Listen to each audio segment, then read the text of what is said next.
हिंदू देवी देवताओं पर क्या थी पेरियार की सोच। पेरियार की जयंती 17 सितंबर पर पढ़िए। यह आलेख आजादी से पहले और इसके बाद के तमिलनाडु में पेरियार का गहरा असर रहा है और राज्य के लोग उनका कहीं अधिक सम्मान करते हैं।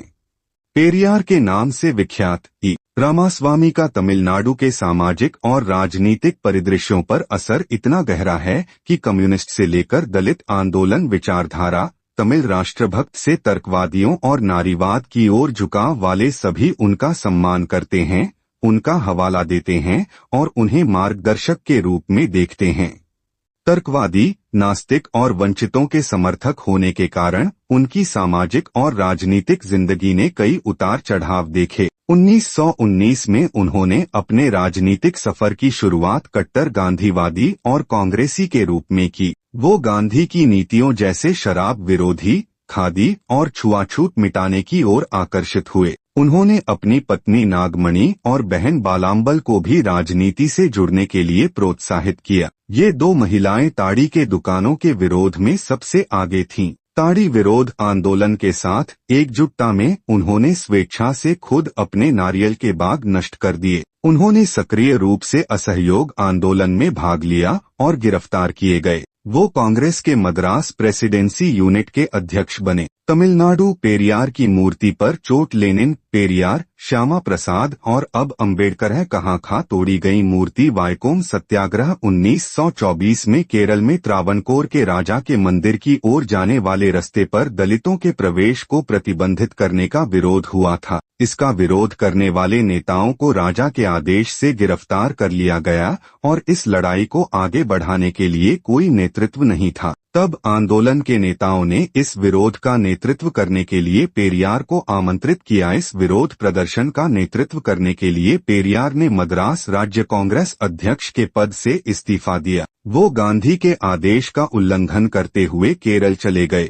त्रावणकोर पहुंचने पर उनका राजकीय स्वागत हुआ क्योंकि वो राजा के दोस्त थे, लेकिन उन्होंने इस स्वागत को स्वीकार करने से मना कर दिया क्योंकि वो वहां राजा का विरोध करने पहुंचे थे। उन्होंने राजा की इच्छा के खिलाफ विरोध प्रदर्शन में भाग लिया, अंततः गिरफ्तार किए गए और महीनों के लिए जेल में बंद कर दिए गए। केरल के नेताओं के साथ भेदभाव के खिलाफ उनकी पत्नी नागमणि ने भी महिला विरोध प्रदर्शन का आयोजन किया। कांग्रेस सम्मेलन में जातीय आरक्षण के प्रस्ताव को पास करने के उनके लगातार प्रयास असफल हुए। इस बीच एक रिपोर्ट सामने आई कि चेरन्मादेवी शहर में कांग्रेस पार्टी के अनुदान से चलाए जा रहे सुब्रह्मण्यम अय्यर के स्कूल में ब्राह्मण और गैर ब्राह्मण छात्रों के साथ खाना परोसते समय अलग व्यवहार किया जाता है। पेरियार ने ब्राह्मण अय्यर से सभी छात्रों से एक समान व्यवहार करने का आग्रह किया, लेकिन न तो वो अय्यर को इसके लिए राजी कर सके और न ही कांग्रेस के अनुदान को रोक पाने में कामयाब हुए।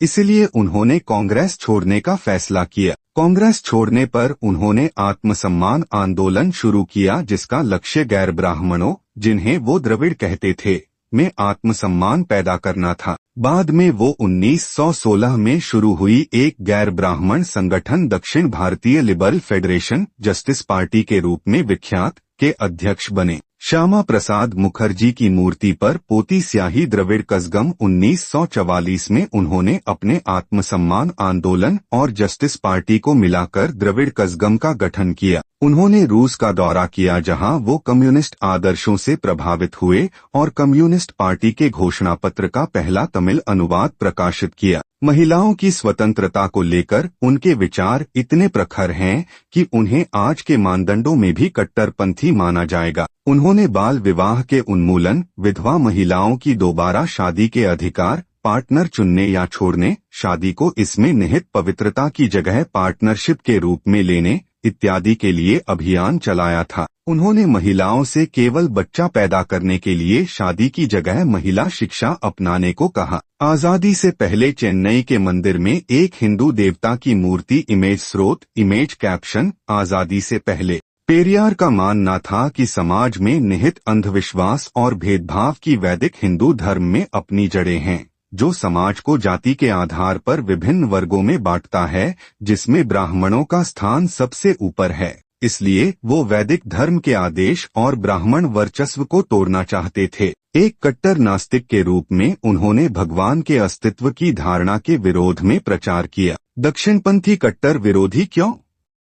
वो दक्षिण भारतीय राज्यों के स्वतंत्रता आंदोलन में भाग लेने के खिलाफ थे। उन्होंने दक्षिण भारत राज्यों की एक अलग द्रविड़ देश की मांग की थी, लेकिन दक्षिण के अन्य राज्य उनके विचारों से सहमत नहीं हुए। वो वंचित वर्गों के आरक्षण के अगुवा थे और 1937 में उन्होंने तमिल भाषी लोगों पर हिंदी थोपने का विरोध किया था। पेरियार ने समूचे तमिलनाडु का दौरा किया और कई सभाओं में लोगों को संबोधित किया। अपने अधिकांश भाषणों में वो बोला करते थे, कुछ भी सिर्फ इसलिए स्वीकार नहीं करो कि मैंने कहा है, इस पर विचार करो। अगर तुम समझते हो कि इसे तुम स्वीकार सकते हो तभी इसे स्वीकार करो, अन्यथा इसे छोड़ दो। नास्तिक और ब्राह्मण विरोधी राजनीति के बावजूद अपने दोस्त और स्वतंत्र भारत के पहले गवर्नर जनरल राजगोपालाचारी से उनके व्यक्तिगत संबंध अच्छे थे। उनकी पहचान तर्कवाद, समतावाद,